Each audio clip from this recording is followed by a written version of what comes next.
Hey guys, it's Lego Boy Z3. Today I'm going to try and solve an entire Rubik's Cube using just PLL algorithms.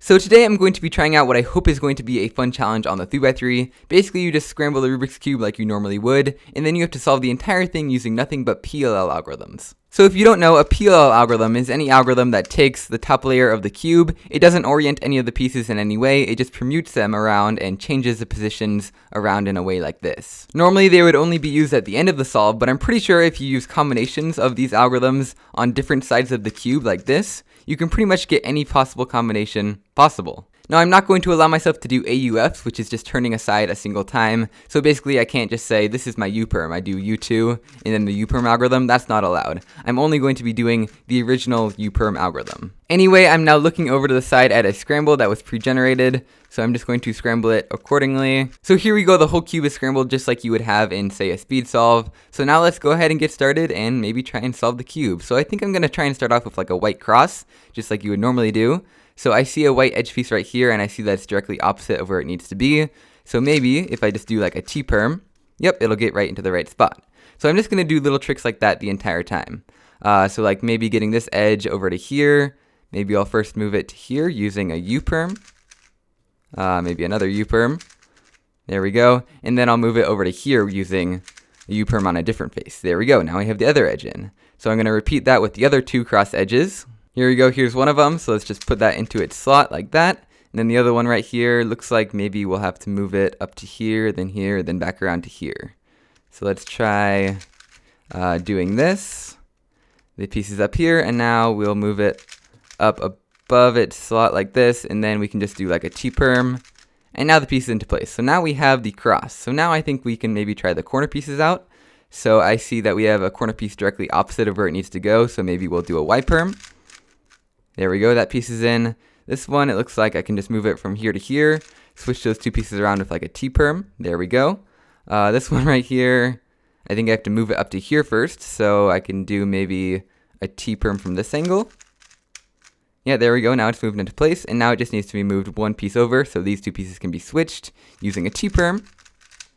Okay, let's try out a T-perm on these two pieces to switch them around. Yeah, now we can maybe do a Y-perm from this angle to switch these two corners and these two edges. It doesn't matter, those two edges.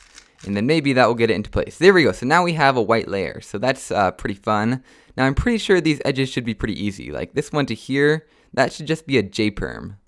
So let's try that out. Yep, there we go, J-perm. We just got that edge in just like this. This one should be the exact same thing. Basically a J-perm switches these two pieces with these two pieces. So I can just do the algorithm and it will put that piece into place. There we go, and do that with the other one. This one I have to move over to the correct spot first. There we go, now we can do a J-perm. That one's into place, and now this one I can also just do a J-perm.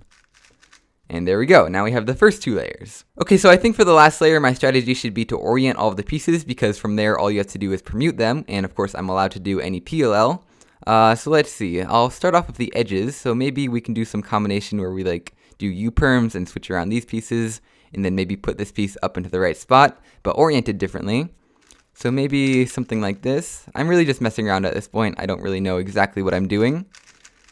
But yeah, we got one of those other edges in, but that messed up a couple other ones.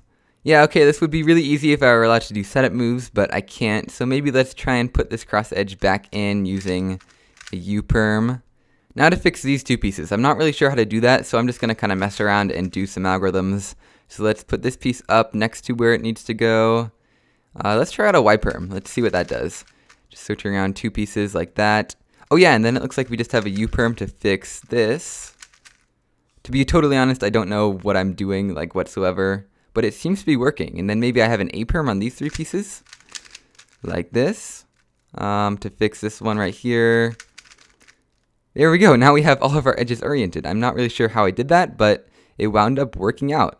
So now we have to do kind of a similar thing with the corners, like maybe move them around, switch them with bottom layer corners until eventually they become oriented, I guess. I think using A-perms will probably be our best bet.